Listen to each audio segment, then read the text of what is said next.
Hello, folks. Welcome to On the Homefront. My name is John Murphy. I'm here at WILI live with you on the radio every Wednesday at about 5:05 after the news. We're here at AM 1400 on the radio and 95.3 on the FM. And we're also videotaping our shows, and they're posting on the YouTube channel that WILI has for several of its programs. You can catch your show. If you miss it live today, it's going to be available.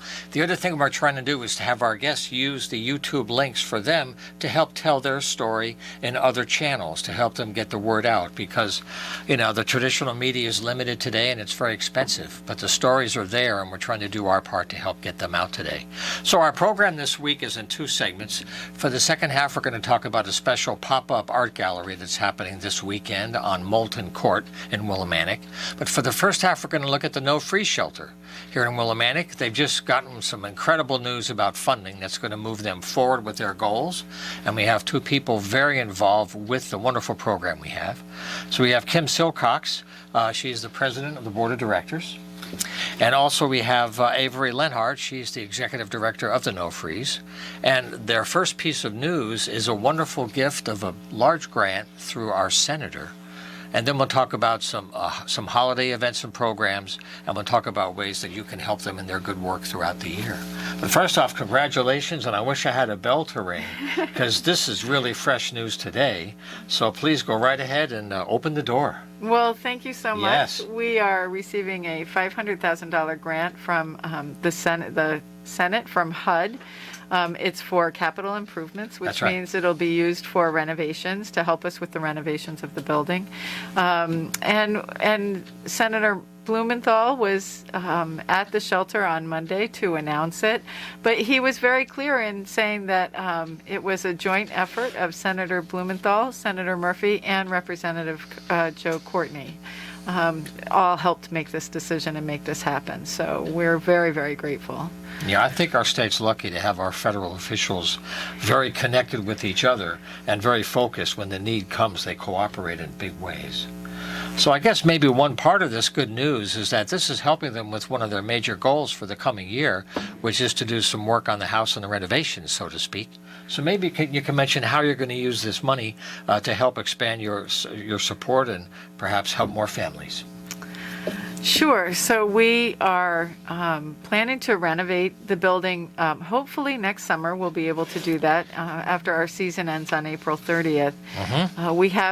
We are working also with the State Department of Housing, and we've applied for and have been approved to receive CDBG COVID-specific funding through their office. We're working with an architect in Seymour, whose name is Joe Magani, and his wife, Joan Reardon.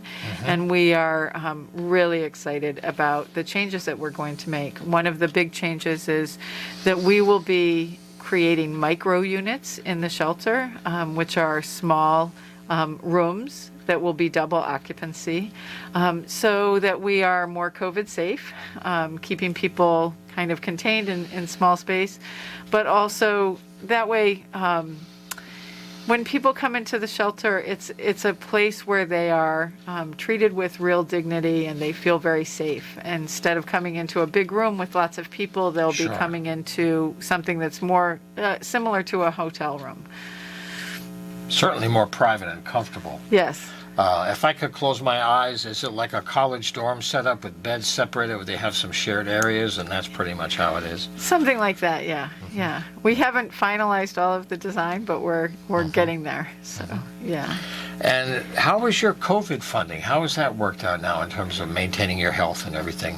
With the environment still uncertain, even though things are much better, how are you planning to integrate that into your plans? Well, the funding that we're getting for the renovations is COVID funding. Okay. So that's one of the reasons that we're making the design with micro units, because that is safer than having one large room where everybody is together. So that's that. COVID funding has also helped us, for instance, have extra staff on to do tasks that maybe used to be done by volunteers or guests, just to make sure, like super cleaning and things like that. Sure. All of COVID funding has helped us with that. So, Kim, in terms of the board level now, how has the board been facilitating this and watching over it? And when you look at their energy and how they're going to help in different areas, how are they working together to kind of watch over day to day? And what's the overall need been this year? We've been very lucky with pretty mild weather so far. It's almost 58 degrees today outside, but it's coming. Yeah. And I just wonder how the board is helping with that overall mission. Nice to see you again, John. Oh, it's great to have you here, Kim. The board is very involved with the strategic vision of the organization. We try very hard to not get into the operations too much, to leave that to Avery and her staff. But the goal of the board has been for many years to ensure that we have a good quality building for the shelter to be in. We've had many different homes over the years. Indeed. And having the opportunity to get into this new building, which is at 433 Valley Street, we moved in several months ago, has really helped the board to think strategically about what is our mission and how will this building help us get there. Right. One of the big things that Avery has always said is that, and I don't mean to speak for you, Avery, but Avery always says that she would like to be put out of business. And we're not sure that will ever happen, but a big focus of the organization is on, number one, diversion, helping people who are at risk of being homeless to get into a safe housing situation. Yep. And number two, for people who find themselves in a homeless situation, to quickly get them into housing, because, as Avery can speak to this better than I can, but the research shows that if you have become homeless and then you're housed, you may be more likely to become homeless again. So the idea is to keep people from becoming homeless in the first place. Exactly. Like anything else, do you want to treat it or do you want to prevent it or maybe control the scale of stress, right? Mm-hmm. So one of the exciting things about this new building is that not only have we already purchased 433 Valley Street with the tremendous support of an angel investor who through their deep commitment to the organization gave us the funds to get into the building. Right. But we are also planning on purchasing the building next to it, which is 459. 459, I always forget the address, Right. 459 Valley Street, which has been vacant for many years, and that will become the offices. The plan is to have that building become the offices so that the 433 Valley Street property is truly just the shelter where people can go and sleep and shower, and it's a safe and quiet place. So to have a separate building for all of the work that's done during the day, that the staff is just so incredibly committed to rapidly getting people into housing, providing them with the resources they need, whether it's a document, a birth certificate, anything that they need. Driver's license. That's huge. And even, if they have family out of state or out of town, the shelter staff will help them get there. Yeah. It's kind of the best of both worlds when you think about the house is totally dedicated to that space. So that means when you move folks over to the building eventually, there's more capacity if needed.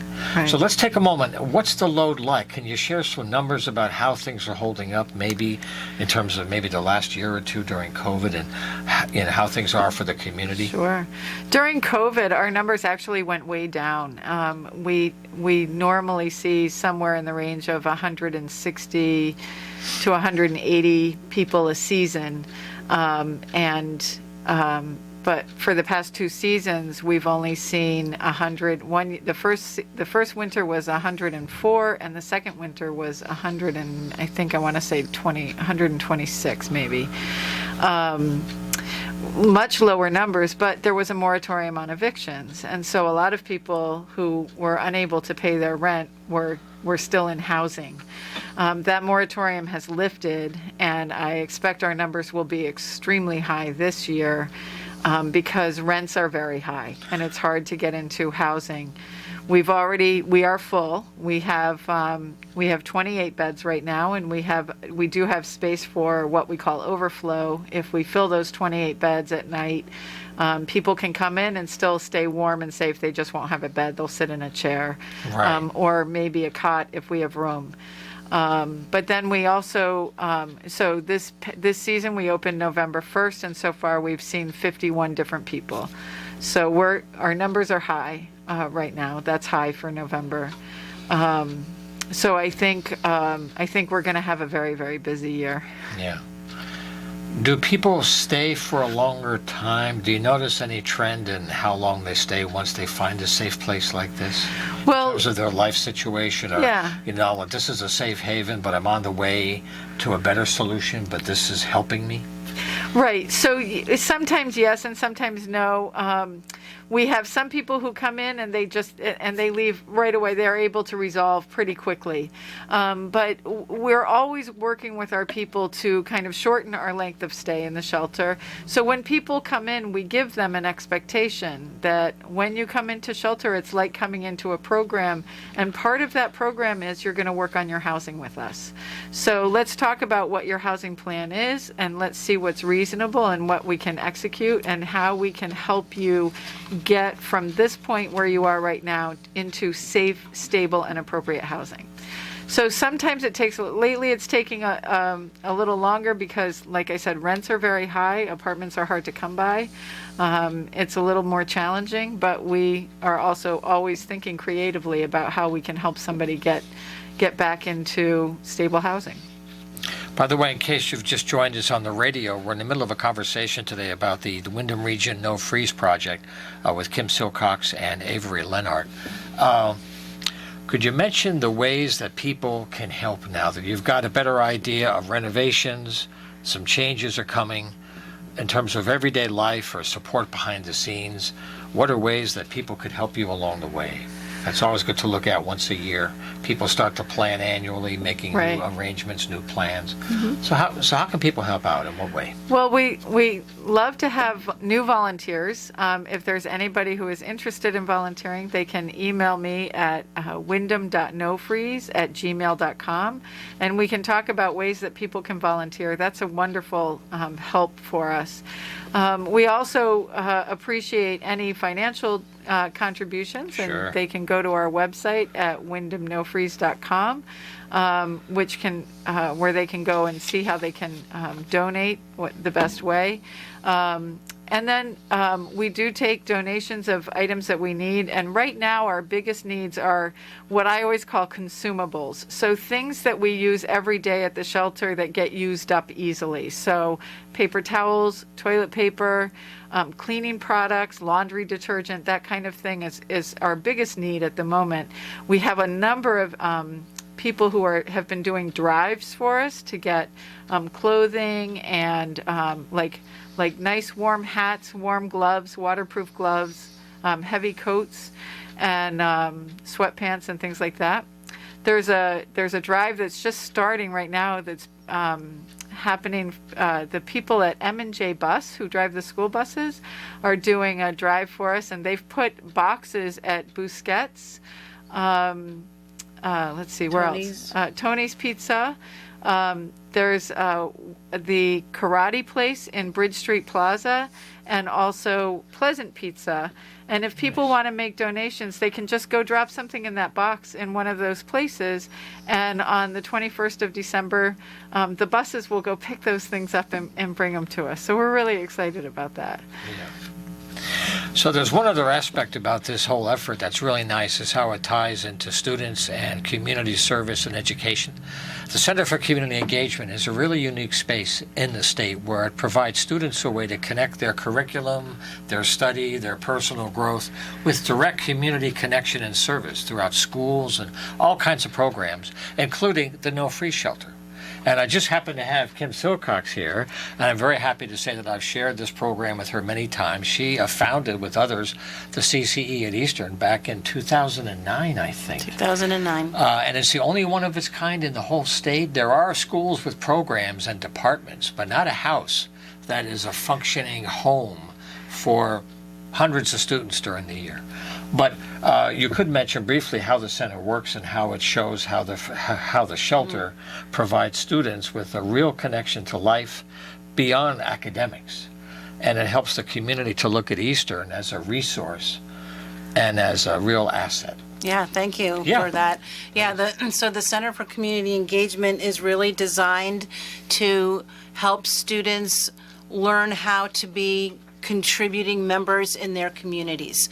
So while they are students, and then hopefully they take the skills that they learn and apply those when they graduate and move on to whatever community they end up living in. But the Center for Community Engagement works with partners like the No Freeze and many other nonprofits and schools and other organizations in the Willimantic area to provide student volunteers who make the commitment to go to that organization every week for the whole semester. Many students do it longer than that. We have many students that volunteer. I say we. It used to be me. It's not me anymore. I retired. Recently. But we have students that volunteered 1, 2, 3, 4, and many semesters, especially at places like the No Freeze, because the experience they get there is like none other. They are. It's always the first program to fill, and the volunteers come back and say, "This experience changed my life." I had the opportunity to get to know people experiencing homelessness as individuals, to see that they have families and stories and histories just like anyone else, and it has changed my perspective on the issue of homelessness. So we were always very, and the staff still are very grateful to Avery and her staff for providing the students with that opportunity to really apply what they're learning in their classes, and also to be a part of something so important in our community.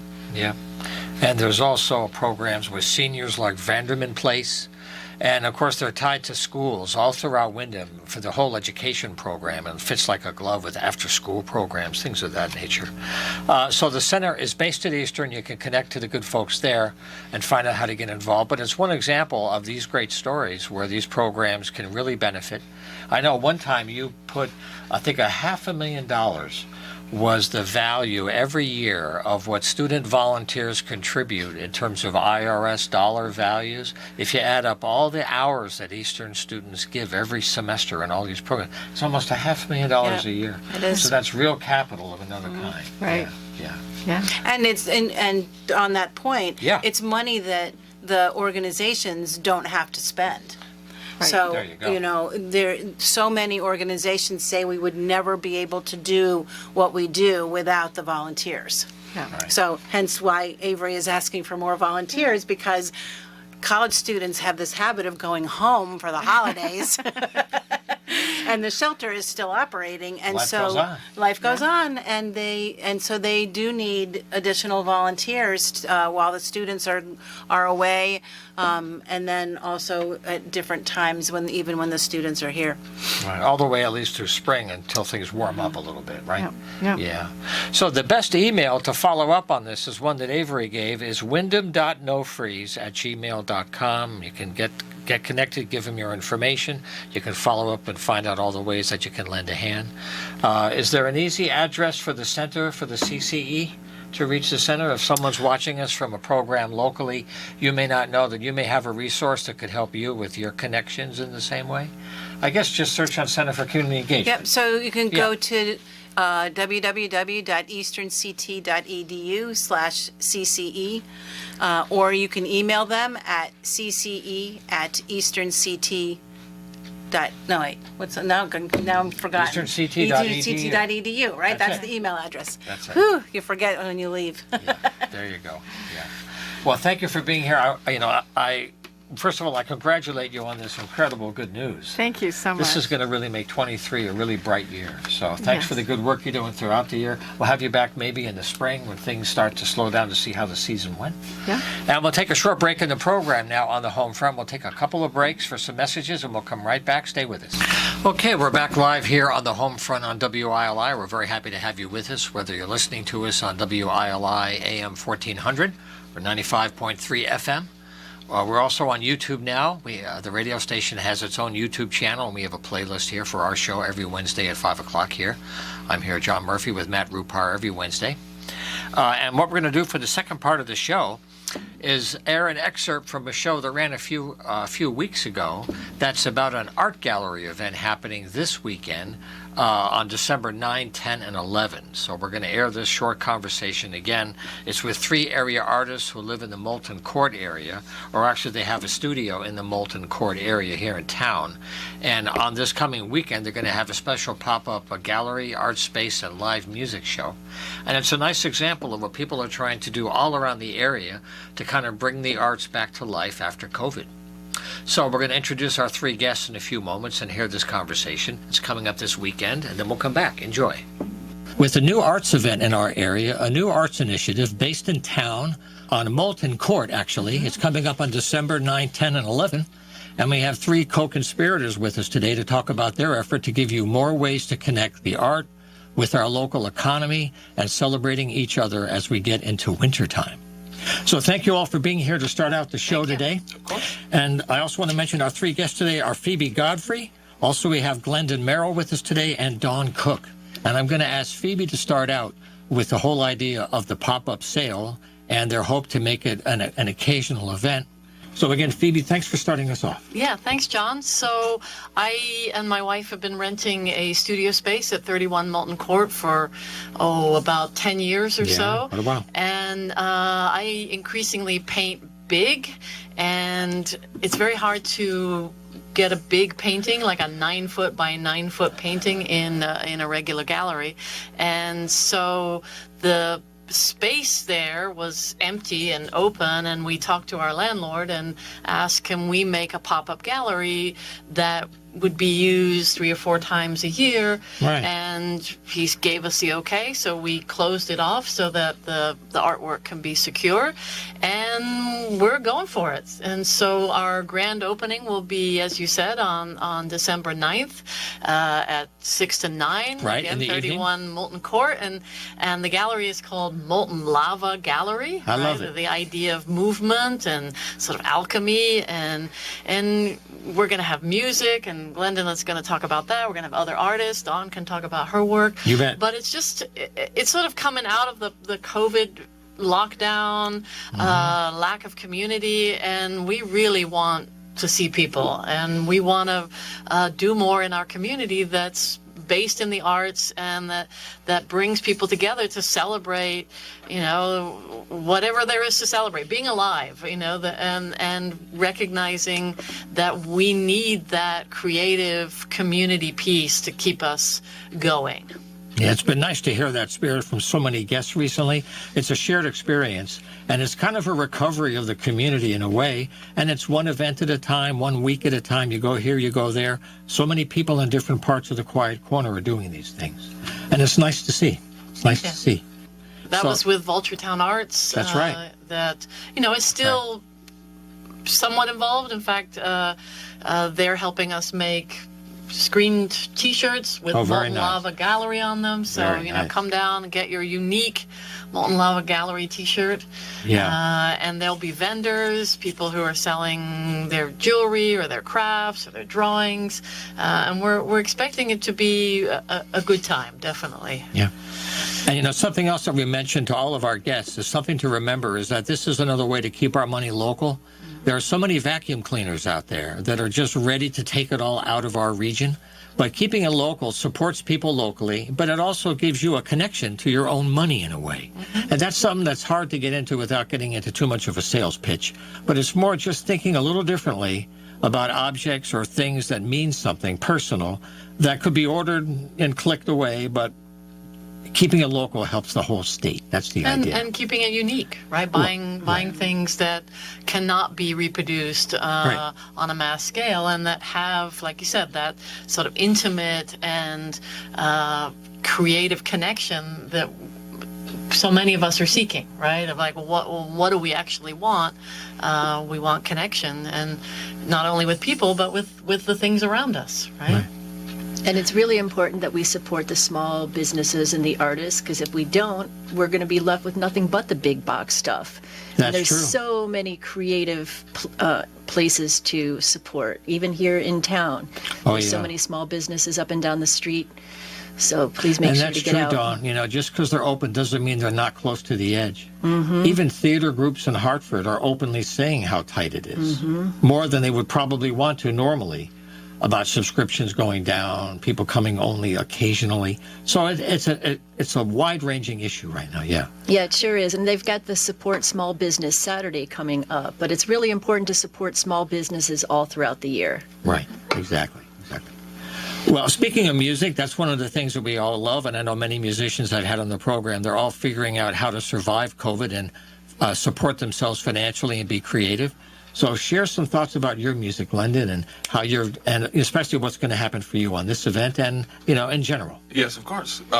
For this event, my plan will be to make the experience more immersive as a whole, because I think music is the best at doing that, is making experiences more memorable, more comfortable. So I'm going to be playing a kind of a long ambient set involving tape loops and various effects and things I've been making since the pandemic under the name Burning Books for the past couple of years. And I've never performed at a space like this, but I'm looking forward to, because I've always thought that my music would do well in an environment like this. And it's nice to do it in Willimantic, which is a town that I've loved for many years. So it's very nice. Great. What's your response been so far when you've shared this, the style of looping and some tech and things that are not always up front and in your face? Yeah, I think because it can be both, which is why I think many people do go and watch people perform these kind of ambient sets, because there is actually a lot happening in ambient music if you're paying attention. Right. But it's very easy to just not pay attention, and that's the good thing about that type of music is it can fit in many different circumstances. You can ignore it or you can choose not to ignore it. And I fully expect people to not be paying attention to a lot of the music that I'm playing, but perhaps they'll stop by and be like, oh, that was an interesting sound, and stick around for a little bit. And so that's what I suppose. Right. So you won't have the stacks of Marshalls and the smoke machines. No, I don't think so. Okay. Probably one stack at a table. Yeah. And I'm trying to cut back. Yeah. Trying to cut back. Yeah, exactly. Now, Dawn, share your art. Now, you've kind of worked in different media and different contexts over the years. Share your part of this Molten Lava event and some of the work you do throughout the year. Great. So before I get to the art, I'm going to piggyback on the music and put in a plug for Willimantic Records, which is another really great local business to support, and is really dedicated to providing, again, a community space for musicians to be able to play their original music in whatever format that is. And there are not too many spaces that will allow you to come down and do your thing. So Very few. yeah, exactly. So there was an ambient show just last Sunday over at the record store. So and there's a whole variety of music there. So check out their Facebook page as well. Yeah, Willimantic Records. Joe was here.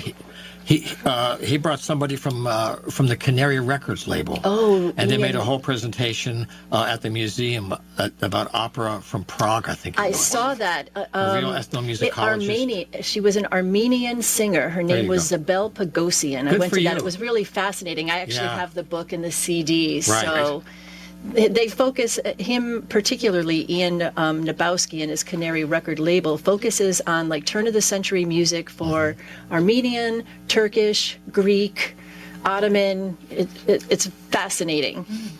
He's done nature recordings, sounds of animals, So anyway, the whole Willimantic Records is part of the Bliss Marketplace on North Street.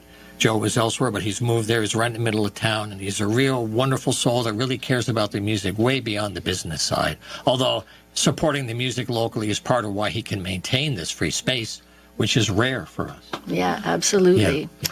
So now to the art. Yeah. I've been doing my thing for quite a while. I'm mostly self-taught. I used to focus a lot of my art on social political issues. I've got series on mass incarceration, homelessness, poverty, greed.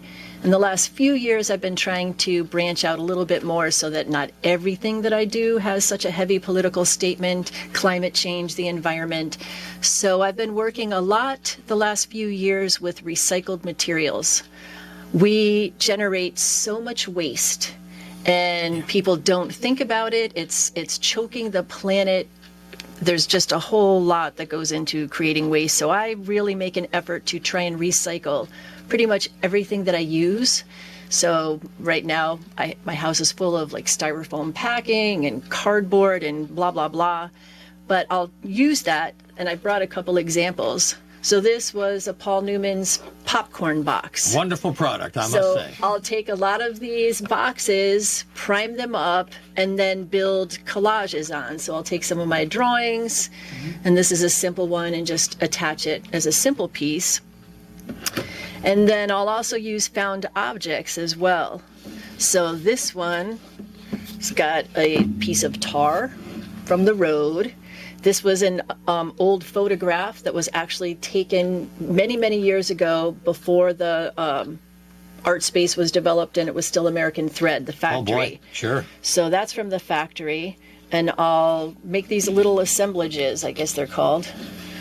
And here's another example. I've started to, so people were saying a lot of my early work was, I didn't preserve it. I didn't even know how to preserve it, quite honestly. And then when people started to show some interest in maybe buying it, I'm like, all right, I've got to figure out a way to do this. So I started working on these little box pieces. Sure. So What a again, format. It's a taking good format. drawings, taking different pieces of whatever found objects that I have or recycled materials, and then turning it into my art. Wonderful.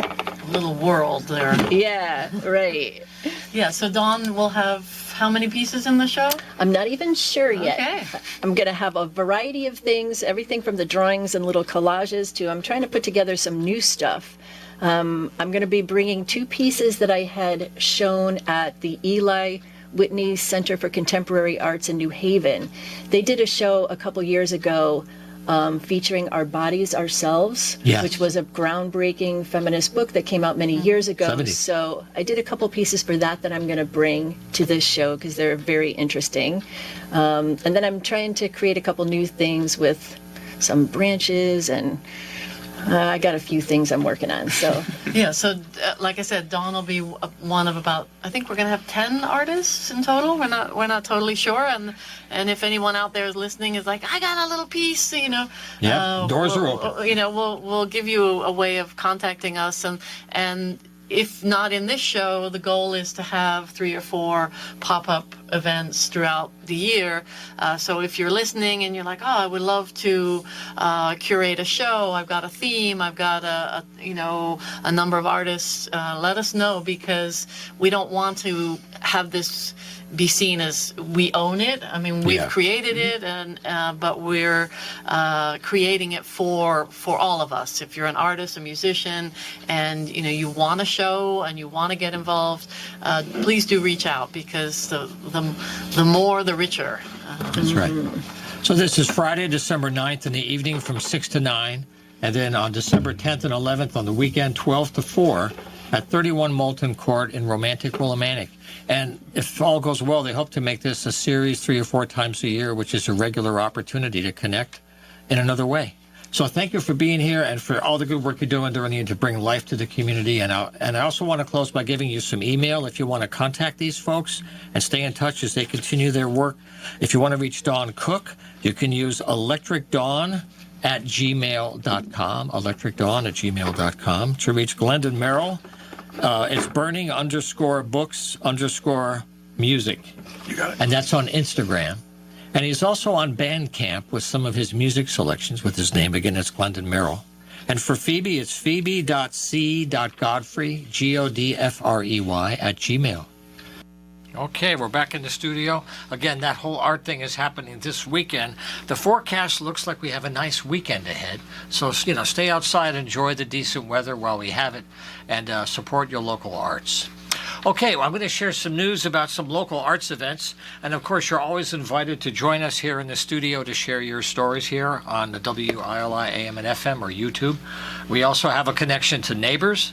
In fact, today is December 6th, so the new issue is out now for the whole month. It's a great local newspaper, covers the whole region.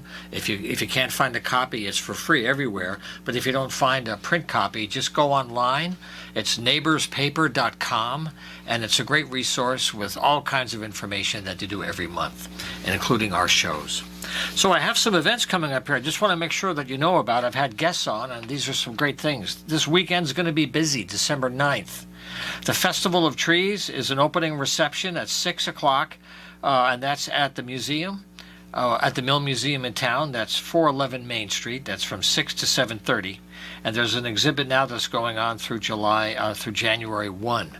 So the Festival of Trees is on the 9th, 6 o'clock at the Mill Museum. The Packing House up in Wellington, just a few miles north of us up on Route 32, they have concert music with Tracy Walton, kind of a folk independent artist, singer-songwriter. That's at the Packing House. If you go to their website, you can get their schedule all year long. It's thepackinghouse.us. And again, that's going to be December 10th with Tracy Walton. Also, we've had these folks on recently from the Bradley Playhouse up in Putnam, up in that part of the Quiet Corner. They have a Christmas carol going on. Actually, it's from now until December 17th, and they have a rather unusual spin on the story. So it's fun. We had them on talking about their way to reinvent the storyline itself. So you can enjoy that. That's for December 1 to December 17th. Now, there's a great thing coming up. If you're into the blues, you may know the name James Cotton. He is the subject of a great documentary that's going to be debuting in Fall River, Massachusetts, not far from here. And it's called Bonnie Blue, James Cotton's Life in the Blues. The reason why I share it with you is that this is the premiere of the concert and his whole documentary. And it also is a concert with James Montgomery and Christine Ullman together on the same evening. It's at 7 o'clock. The concert begins at 8.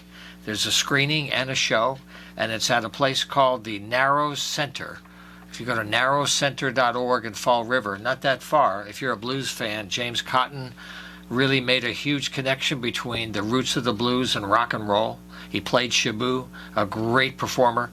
So this is a great history brought to life with some awesome music from two of our favorites, Christine Ullman and James Montgomery. Again, that's on the 9th at 8 o'clock in Fall River. A couple of more things. One of our local resources is the Cultural Coalition serving southeastern and northeastern Connecticut. They serve our 3 counties. And they have just introduced a whole series of virtual workshops that have to do with creating safe theater spaces. So if you're a venue, if you want to open up a space for performances, they're having some training workshops about how to do that carefully and in a smart way and in a healthy way. They have one called Defining Power and Personal Responsibility in Rehearsal and Production.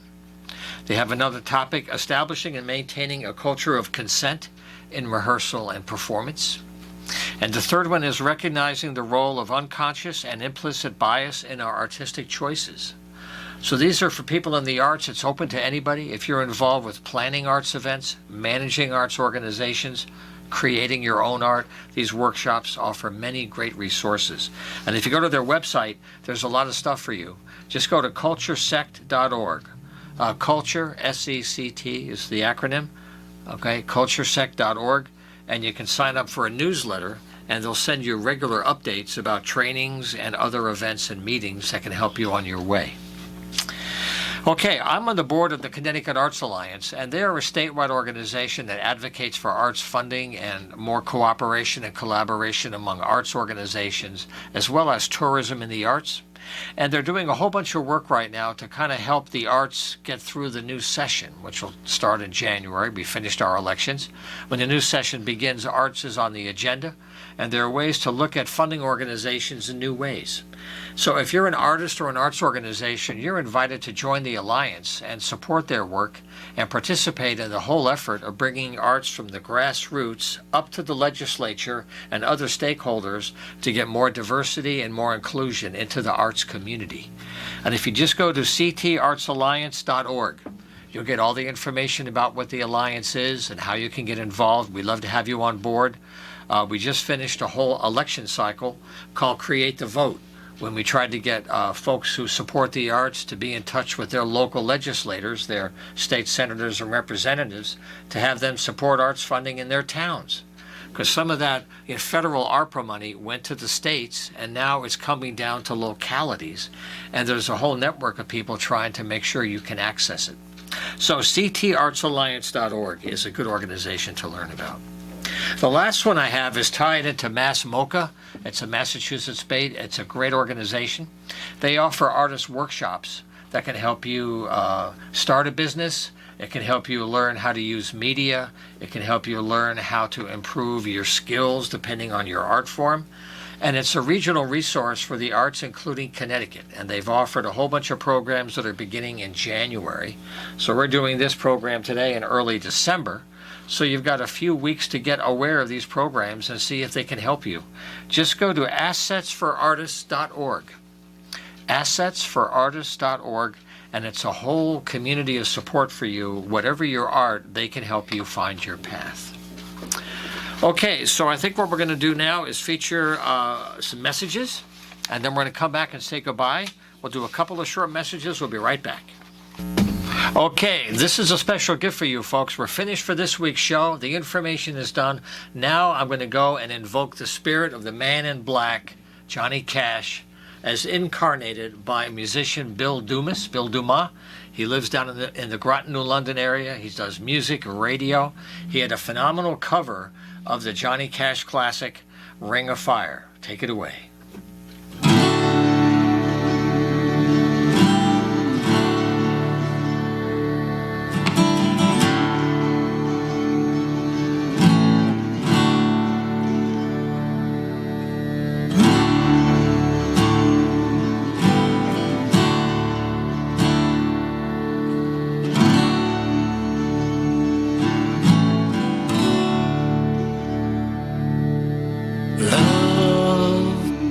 Is a burning thing,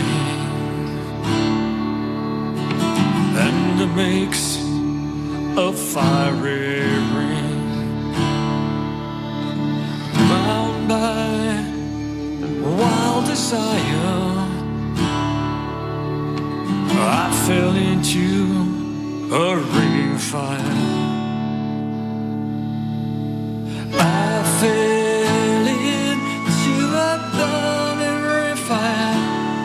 I went down, down, down, till the flames grew higher, higher.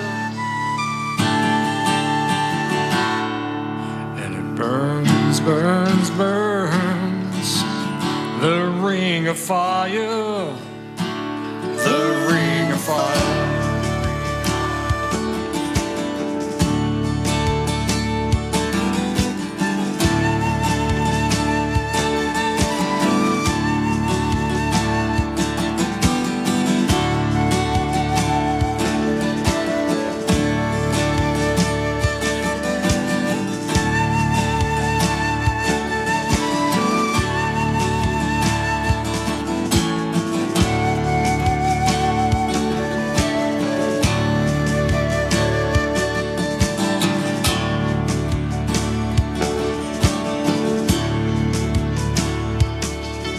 The taste of love is sweet when hearts like ours meet. Well, I fell for you like a child. Oh, but that fire went wild.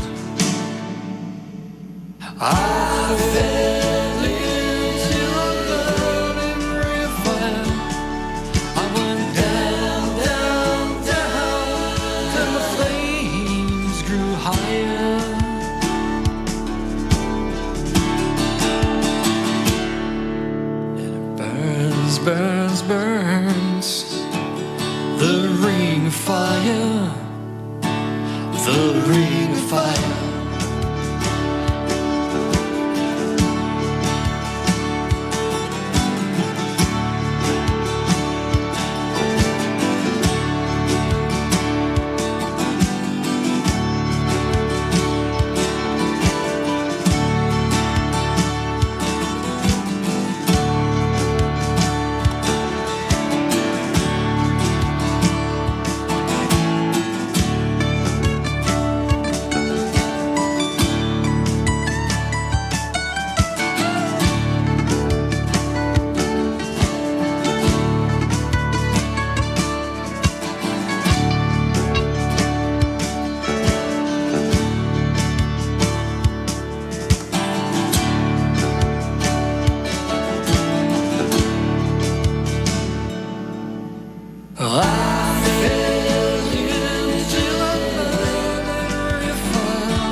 Burns, burns, burns.